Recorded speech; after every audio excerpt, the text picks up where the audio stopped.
রথযাত্রা শুরু হবে, তার প্রাককালে পহণ্ডি বিজয় হয়।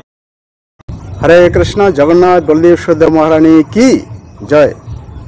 তো জগন্নাথ বলদেব সুভদ্রা মহারানীর রথযাত্রা শুরু হবে, তার প্রাককালে পহণ্ডি বিজয় হয়। এই পহণ্ডি বিজয় কি?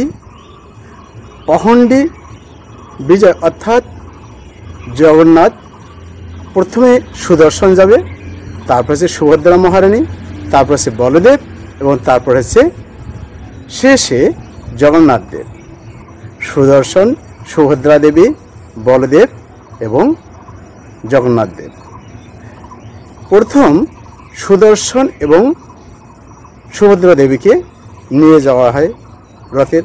তিনজনের তিনটা রথ আছে, কিন্তু অনেক জায়গায় একটা রথের মাধ্যমেই একটা রথেই তিনজনকে বসানো হয়। বিজয় লীলা দর্শন চৈতন্য চৈতামৃত মধ্যলীলা 13 অধ্যায়। 8 দিন মহাপ্রভু হইয়া সাবধান, রাত্রি উঠি গণসঙ্গে কইল প্রাত স্নান। পাণ্ডু বিজয় দেখিবারে করিল গমন, জগন্নাথ যাত্রা কইল সারে সিংহাসন। আপনি প্রতাপ রুদ্র লইয়া পাত্রগণ, মহাপ্রভুর গণে করায় বিজয় দর্শন।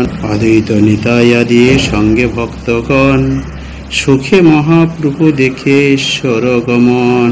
বলিষ্ঠ দৈতাগণ যেন মত্ত হাতি, জগন্নাথ বিজয় করায় করি হাতাহাতি। কতক দৈতা করে স্কন্দ আলম্বন, কতক দৈতা ধরে শ্রী পদ্মচরণ। কোটির তটে বদ্ধ দৃঢ় স্থূলপট্র ডুরি, দুই দিকে দৈতাগণ উঠায় তাহা ধরি। উচ্চ দৃঢ় তুলি সব পাতে স্থানে স্থানে, এক তুলি হইতে তরায় আর তুলিতে আনে। প্রভু পদাঘাতে তুলি হয় খণ্ড খণ্ড, তুলা সব উড়ে যায় শব্দ হয় প্রচণ্ড। বিশ্বম্ভরে জগন্নাথে কে চালাইতে পারে, আপন ইচ্ছায় চলে করিতে বিহারে। মহাপ্রভু মণিমা মণিমা করে ধ্বনি ধ্বনি, নানা বাদ্য কোলাহলে কিছুই না শুনি।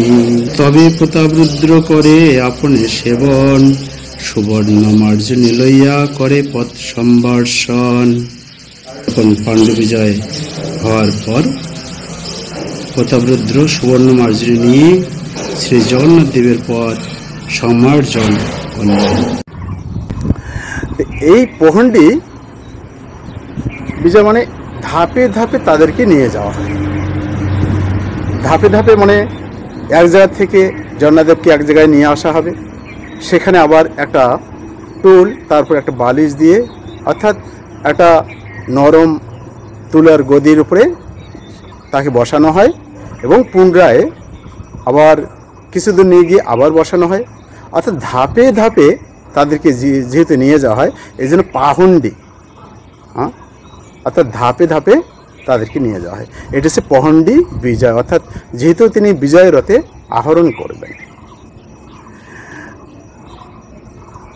তো যখন বলদেব এবং সুভদ্রা, প্রথম সুদর্শন এবং সুভদ্রা মহারানী যাবেন, তারপরে বলদেব এবং জগন্নাথ দেবকে তাদেরকে পট্র রশি দিয়ে তাদেরকে স্কন্ধে ঝুলিয়ে তাদেরকে দুলিয়ে দুলিয়ে তাদেরকে নিয়ে যাওয়া হয়।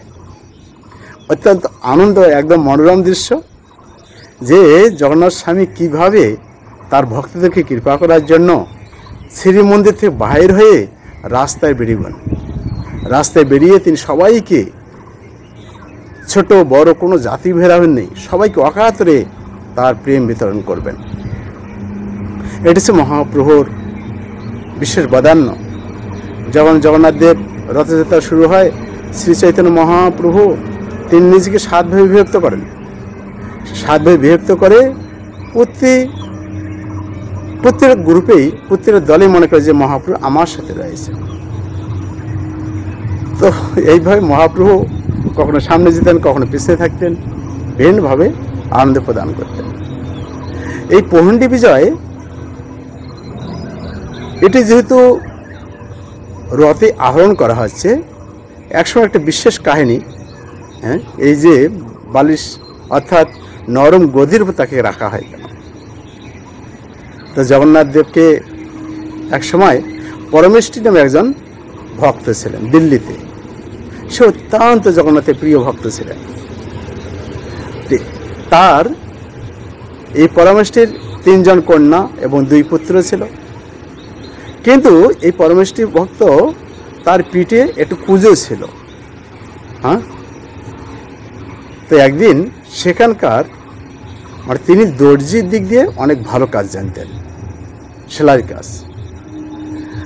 তো সেখানকার যে মুসলিম যে নবাব ছিলেন হোসেন, অর্থাৎ সেখানকার যে বাদশাহ ছিলেন, তো তিনি কি করলেন, একদিন এই পরমেষ্ঠীকে বালিশ তৈরি করার জন্য বিভিন্ন রকম তাকে বলেন যে তুমি একটা ভালো 2টা বালিশ করে দিবে, যত ইনাম তোমাকে দেওয়া হবে।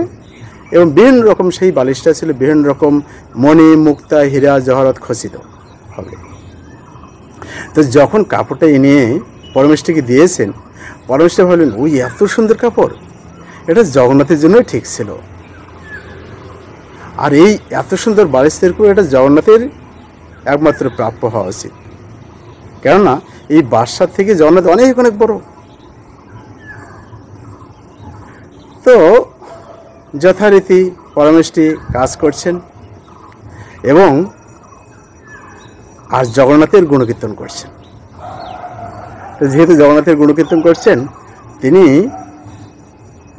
দেখছেন যে যখন তিনি কাজ করছেন, জগন্নাথের গুণকীর্তন করছেন, তার মনটা আস্তে আস্তে পুরীতে এসে গেছে। পুরীতে ওই সময় ছিল পহণ্ডি বিজয় হচ্ছে। হ্যাঁ, এই পহণ্ডি বিজয় যেহেতু হচ্ছে, আস্তে আস্তে পাণ্ডারা কী করছেন, দৈত্যপতিরা জগন্নাথকে নিয়ে জায়গায় নিয়ে রাখছেন, অর্থাৎ বালিশের উপরে।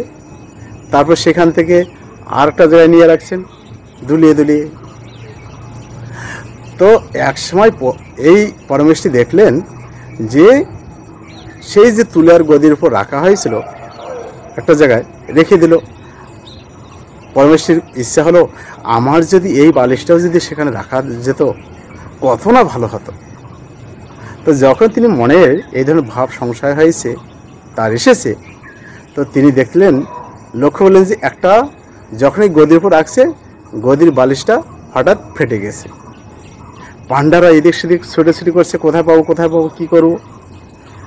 তখন পরমেষ্ঠী কী করলেন, ওখান থেকে ও প্রভু তো কষ্ট হয়ে যাবে, তাহলে কী হয়েছে, জগন্নাথায় নমঃ একটা বালিশ তৈরি হয়ে গেছে, ওই বালিশটা জগন্নাথকে অর্পণ করলেন। আর জগন্নাথের তখন পাণ্ডারা কী করলেন, ওই জগন্নাথের উপরে পাণ্ডারা এদিক সেদিক ছোটাছুটি করছে, কোথায় পাবো কী করবো। তখন পরমেষ্ঠী কী করলেন, ওখান থেকে ও প্রভু তো কষ্ট হয়ে যাবে, তাহলে কী হয়েছে, জগন্নাথায় নমঃ একটা বালিশ তৈরি হয়ে গেছে, ওই বালিশটা জগন্নাথকে অর্পণ করলেন। আর জগন্নাথের তখন পাণ্ডারা কী করলেন, ওই জগন্নাথের উপরে জগন্নাথকে ওই বালিশের উপরে রেখে দিলেন। পরের দিন অত্যন্ত আনন্দের সহিত অনুষ্ঠান হলো। বাদশাহ কয়েকদিন পরে লোক পাঠিয়েছে যে বালিশটা দিতে হবে। তো তিনি ভাবলেন যে রাজামশাইকে আমি এখন কি বলবো। তিনি বলছে আর বালিশ কোথায়, বলছে না এই বালিশ তো জগন্নাথ নিয়ে নিয়েছে। যে জগন্নাথ নিয়েছে, কোথায় সেই পুরী আর কোথায় দিল্লি, তুমি কি উন্মাদ হয়ে গেছো, বুঝতে পারছো না তুমি কার কার কাজ করছো। অর্থাৎ অনেক মানে তিনি বাদশাহ উপরে উপরে হাসতেছেন, কিন্তু ভেতরে অনেক ক্রোধ এসে গেছে, তার অত্যন্ত রাগান্বিত হয়ে গেছে। তো কী করবেন। তো তিনি যেহেতু কোনো মতেই রাজি হচ্ছেন না বালিশ কোথায়, তখন তিনি বললেন যে ঠিক আছে, তোমার জগন্নাথ সর্বশক্তিমান যদি হয়ে থাকে, তাহলে আমি তোমাকে জেলখানার মধ্যে বন্দি করে রাখছি, তোমাকে হাতে পায়ে বেড়ি দিয়ে রাখা হবে, তোমাকে কোনো কিছু খেতে দেওয়া হবে না, দেখি তোমার জগন্নাথ তোমার কি করে। যথারীতিভাবে পরমেষ্ঠীকে জেলখানার মধ্যে নিয়ে যাওয়া হলো এবং তাকে সুন্দরভাবে, বুঝতে পারছেন তো, লোহার শিকল দিয়ে একদম টাইট করে বেঁধে রাখা হলো। তাকে খাওয়া দাওয়া সব কিছু বন্ধ। তিনি তখন কী করলেন, সেখানে জগন্নাথের নাম করছিলেন একাগ্রমণে, হে প্রভু জগন্নাথ, তুমি সর্বশক্তিমান, তুমি আমাকে রক্ষা করো, এই বাদশার হাত থেকে রক্ষা করো, কিংবা বেণ্ডভাবে স্তুতি করছেন এবং রাম নাম জপ করছেন। জগন্নাথ আর থাকতে পারলেন না শ্রীমন্দিরে, তিনি দিল্লিতে পৌঁছে গেলেন। সেখানে গিয়ে প্রথমে পরমেষ্ঠীকে দর্শন দিলেন। পরমেষ্ঠীর কাছে যখনই দর্শন দিলেন তখন পরমেষ্ঠী একদম চতুর্ভুজ সেই ভগবানকে দর্শন করে অত্যন্ত ভগবানের কাছে স্তুতি করছেন, প্রার্থনা করছেন, হে প্রভু তোমাকে আমার জন্য আসতে হলো এখানে, অনেকভাবে প্রার্থনা করে। তখন যখনই তিনি ভগবানকে দৃষ্টিপাত করলেন তখনই তার শিকল সমস্ত কিছু খুলে গেল, তার যে কুশ ছিল কুশটা একদম ঠিক হয়ে গেছে, অত্যন্ত সুন্দর সুপুরুষ একজন হয়ে গেছে। তো তখন তিনি জগন্নাথ দেব রাজার কাছে গেলেন।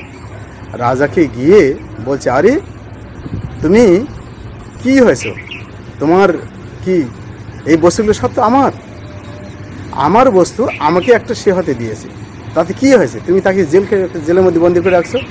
একদম চাবুক নিয়ে বাদশাকে প্রচুর বেদম একদম মায়। তিনি বাদশা ভাবলেন যে আমাকে মনে হয় এটা একটা স্বপ্ন পাচ্ছি। তো স্বপ্ন ঘুম থেকে জেগে উঠে দেখছেন যে স্বপ্ন না, সত্যিকারের চাবুক দিয়ে যে তাকে আঘাত করা হয়েছে, চাবুকের দাগ রয়েছে, প্রচুর গা পা ব্যথা করছে। এবং জগন্নাথ দেব যখন তাকে মেরেছেন আর বলছেন যে যাও পরমেষ্ঠীকে উদ্ধার করো, তাকে জেলখানা থেকে মুক্ত করো, আর তোমরা তার কাছ থেকে দীক্ষা প্রাপ্ত হয়ে যাও। তো তখন বাদশাহ তার পরের দিন পরমেষ্ঠীর কাছে গেলেন এবং পরমেষ্ঠীর কাছে গিয়ে প্রণাম করলেন, প্রার্থনা করলেন, ক্ষমা যাচনা করলেন, হে প্রভু আমার ভুল হয়েছে যে আমি আপনাকে এইভাবে না বুঝে আমি কষ্ট দিয়েছি। তো রাত্রে আমাকে এরকম জগন্নাথ দেব এসেছিলেন, আমাকে প্রচুর আমাকে বেদম প্রহার করছেন, তো আপনি আমাকে ক্ষমা করুন এবং তাকে সম্পূর্ণভাবে মুক্ত করে দিয়ে যে আপনি হচ্ছেন আমাদের এখন পীর সাহেব গুরুদেব, আর যিনি এসেছিলেন, যিনি আমাকে মেরেছিলেন, তিনি হচ্ছেন স্বয়ং খোদা তাআলা, যে তিনি স্বয়ং ঈশ্বর। তাই জন্য আপনি আমাদের এখানে থাকুন, আর আপনার মাধ্যমেই আমরা সম্পূর্ণভাবে আমাদের সমস্ত পরিবার আপনার কাছে আমরা দীক্ষা প্রাপ্ত হব। আপনি হচ্ছেন আমাদের পীর বা গুরুদেব। তো তখন পরমেষ্ঠী ভগবানকে অনেক অনেক ধন্যবাদ প্রদান করলেন এবং বিশেষ প্রণতি জ্ঞাপন করলেন, হে প্রভু আপনি মান রক্ষা করলেন। এই যে পরমেষ্ঠী তিনি কীভাবে ভগবানের ভক্ত ছিলেন, এই পোহণ্ডি বিজয় যাত্রা কীভাবে সুসম্পন্ন হয় ধাপে ধাপে আমরা হয়তো দর্শন করছি এখানে। তো এই যে পরমেষ্ঠীর এই পোহণ্ডি বিজয়ের দিন কীভাবে সেবা করে ভগবানের কৃপা প্রাপ্ত হয়েছিলেন, আর এরপরেই রথযাত্রা শুরু হবে এবং রথযাত্রা সেখানে আস্তে আস্তে গিয়ে ক্রমান্বয়ে মাসির বাড়ি থেকে উপনীত হবেন এবং মাসির বাড়িতে রথযাত্রার যেদিন উপনীত হবেন ওই দিন আর শ্রীমন্দির ঢুকবেন না, গুন্ডিচা মন্দিরে, ওই দিন ওখানে থাকবেন, তারপর দিন তাকে মন্দিরে নিয়ে যাওয়া হবে। ধন্যবাদ সবাইকে। হরে কৃষ্ণ।